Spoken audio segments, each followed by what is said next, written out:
చట్టాన్ని ఉల్లంఘిస్తే ఎవరిని సహించేది లేదని ఏపీ సీఎం చంద్రబాబు హెచ్చరించారు. రాష్ట్రంలో తాజా పరిణామాలపై సీఎం ట్వీట్ చేశారు. ఏపీ రాజకీయాలను నేరమయం చేసిన సంస్కృతి వైసీపీదేనని స్పష్టం చేశారు.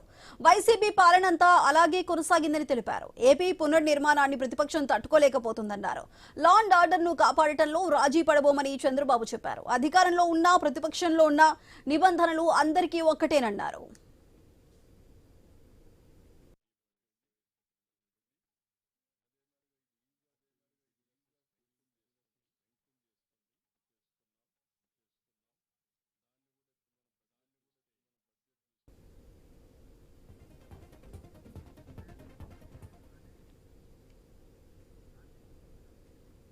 చట్టాన్ని ఉల్లంఘిస్తే ఎవరిని సహించేది లేదంటూ కూడా ఏపీ సీఎం చంద్రబాబు ట్వీట్ చేశారు. మరి దీనికి సంబంధించి పూర్తి అప్డేట్స్ మా ప్రతినిధి కాంతి అందిస్తారు. కాంతి, చెప్పండి, రాష్ట్రంలో జరుగుతున్న తాజా పరిణామాలకి సంబంధించి సీఎం చంద్రబాబు అయితే ట్వీట్ చేశారు. దీన్ని ఎలా చూడాలంటారు? సుధా, ప్రజలకి సాధికారత ప్రభుత్వ లక్ష్యంగా వెళ్తుంటే వైసీపీ గతంలో చేసిన తప్పులు ఒక్కొక్కటిగా బయటపడుతూ ఉన్నాయి. అందులో భాగంగానే ఆంధ్రప్రదేశ్ కి సంబంధించినటువంటి పునర్నిర్మాణాన్ని చూసి వైసీపీ తట్టుకోలేకపోతుంది అంటూ సీఎం చంద్రబాబు నాయుడు విమర్శించారు. శాంతి భద్రతలను కాపాడే విషయంలో రాజీ పడే ప్రసక్తే లేదని స్పష్టం చేయడం జరిగింది. అయితే దీనికి సంబంధించి అంటే రాజకీయాలను నేరాల వైపు నడిపిన సంస్కృతి ఏదైనా ఉంది అంటే అది వైసీపీదేనని, వైసీపీ పాలనంతా కూడా చట్టరహితంగానే సాగింది.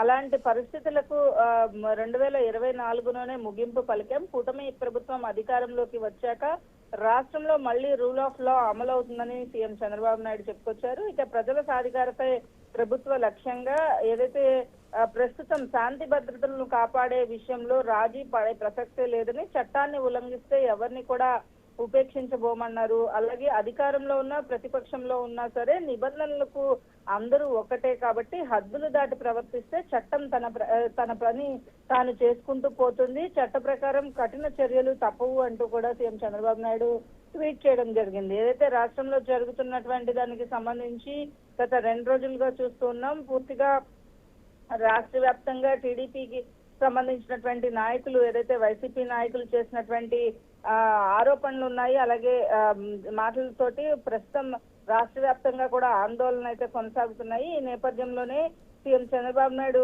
ట్వీట్ ప్రస్తుతం ఆసక్తి రేపిస్తుందని చెప్పుకోవాలి. ఏదైతే రాజకీయాలను నేరమయం చేసిన సంస్కృతి వైసీపీదే కాబట్టి ప్రస్తుతం రాష్ట్రంలో జరుగుతున్నటువంటి వాటిలన్నిటికీ కూడా కారణం వైసీపీనే. కావాలని రెచ్చగొట్టే ప్రయత్నం చేయడం, అలాగే చట్టాన్ని ఉల్లంఘించే ప్రయత్నం చేస్తే ఎవరిని కూడా చట్టం ఒప్పుకోదు కాబట్టి చట్ట ప్రకారమే ఆంధ్రప్రదేశ్ లో ప్రభుత్వం నడుస్తోంది. దాని ప్రకారమే పోలీసులు ఎవరు తప్పుంటే వారిని అరెస్ట్ చేస్తారు అన్న రీతిలో సీఎం చంద్రబాబు నాయుడు స్పందించారు.